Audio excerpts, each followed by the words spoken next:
¿qué hay hacia adelante? ¿Qué pasó? ¿Qué nos dijo Dios? ¿Qué nos dice hacia adelante? Me voy a concentrar bastante adintra, como se dice, o sea, hacia el interior. No voy a tocar lo que ha sucedido históricamente en el mundo y en la Iglesia, porque tengo que dejarle eso al Padre Cine para mañana.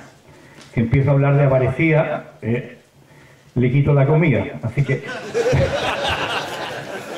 no es porque yo no valore Aparecida, pero quiero concentrarme más internamente.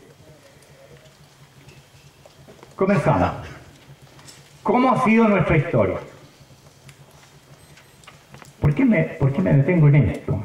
Por algo que el siervo de Dios, José Kentenich, repetía mucho. La historia nos muestra qué somos.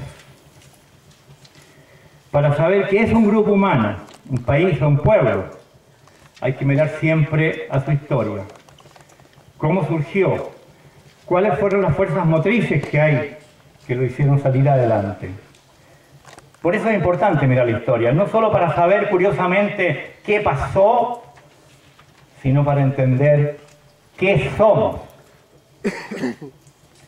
Y lo primero de nuestra historia. Surgimos en torno a un santuario de Schoenstatt. El padre Hernán Alessandri decía algo que me pareció, él era futuro siervo, va a ser futuro siervo de Dios, esperamos el futuro beato. El padre Hernán decía, Schoenstatt es un movimiento con santuario. Hay muchos movimientos, pero no todos tienen santuario. Schoenstatt tiene santuario. Y el santuario de Schoenstatt es un santuario con movimiento. Y hay muchos santuarios que no tienen movimiento. Pero cuando dice que Schoenstatt es un movimiento con santuario y el santuario es un santuario con movimiento, se está refiriendo no a que el santuario de Schoenstatt es para los chantatianos, sino que es para la Iglesia. El santuario de Schoenstatt es para enriquecer la vida de la Iglesia con los chantatianos y con todos los hombres de buena voluntad que a él acudan y se acojan. Dios quiso que surgiéramos en torno al santuario de Schoenstatt de la ciudad de Santa Cruz de Triana de Rancagua, homónima de la ciudad de Santa Cruz de la Sierra, en Bolivia. En la forma de ese es nuestro origen, y eso no lo podemos negar, es parte de nuestra herencia. Nos tiñen la forma de entender la fe y la vivencia de fe a los madrugadores.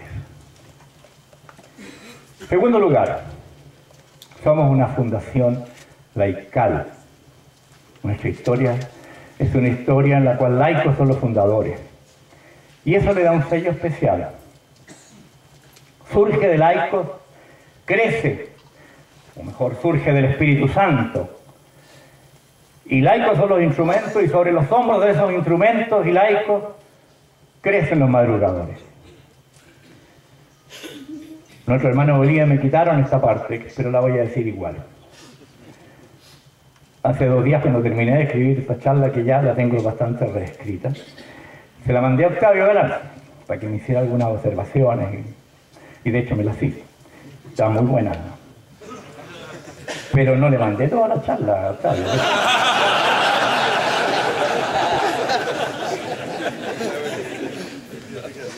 Porque si le hubiera mandado esto que voy a decir ahora, me lo habría prohibido. Y es lo siguiente. En él, en Octavio, quisiera simbolizar a todos esos laicos que fundaron. A él quisiera agradecerle a nombre de ustedes por lo que hicieron. Quizás como el Chavo del Ocho, sin querer queriendo y sin darse demasiada cuenta, pero después sí se dieron bastante cuenta. Y el Señor les pidió la cuenta. Agradecerle en él con un aplauso que haya sido simbólicamente él con los fundadores de Rancagua los instrumentos para crear los madrugadores. Ponte de pie, Octavio.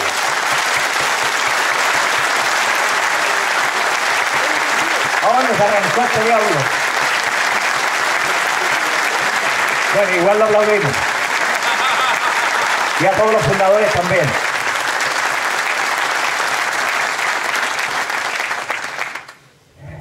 Y Lo que es bueno, que aunque sea una fundación laical, con el tiempo se incorporan sacerdotes consagrados.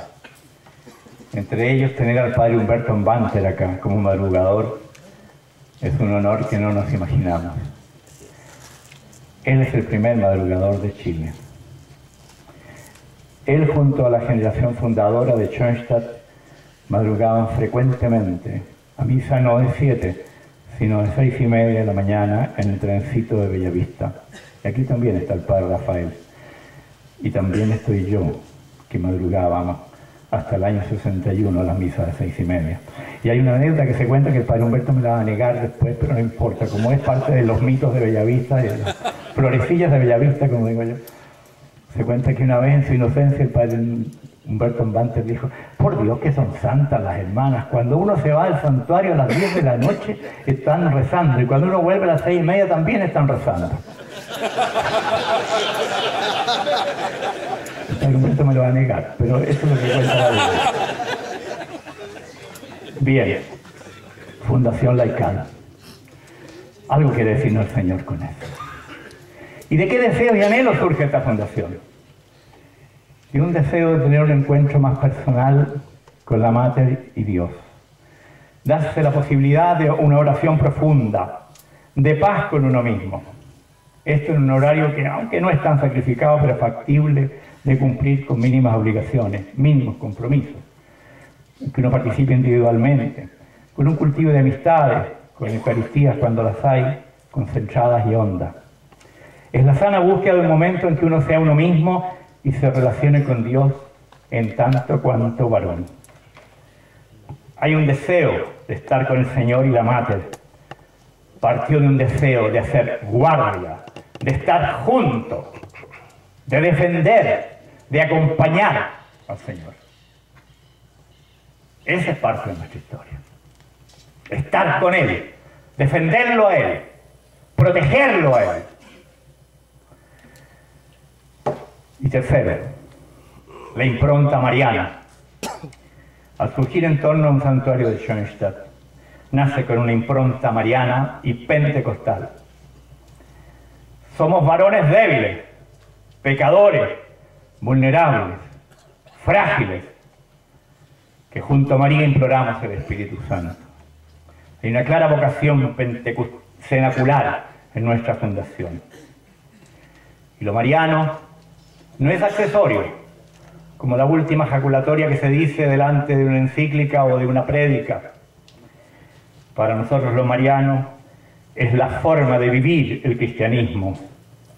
Un Cristo total, Dios y hombre, Hijo eterno del Padre y por eso Dios, pero Hijo de María, de sus entrañas purísimas, hombre en todo, igual a nosotros, excepto en el pecado. Lo mariano nos permite un cristianismo integral, un cristianismo orgánico. No es la guinda arriba de la torta, es parte de la harina que hace el queque que forma la torta. Quinto, comienzos lentos, pero después una luz. La fundación, como todas las cosas del reino, fue silenciosa. Pasaron largos 9 años, solo los de Rancagua madrugan y se responsabilizan porque hay oración y adoración en el santuario. Luego vienen los de Curicó, luego los de San Fernando y después los de Bellavista en Santiago. Y de ahí, como una luz incontenible, van apareciendo los madrugadores en torno a los santuarios de Schoenstatt, pero luego en las parroquias y finalmente en colegios, no solo en Chile, sino como ustedes vieron en el extranjero.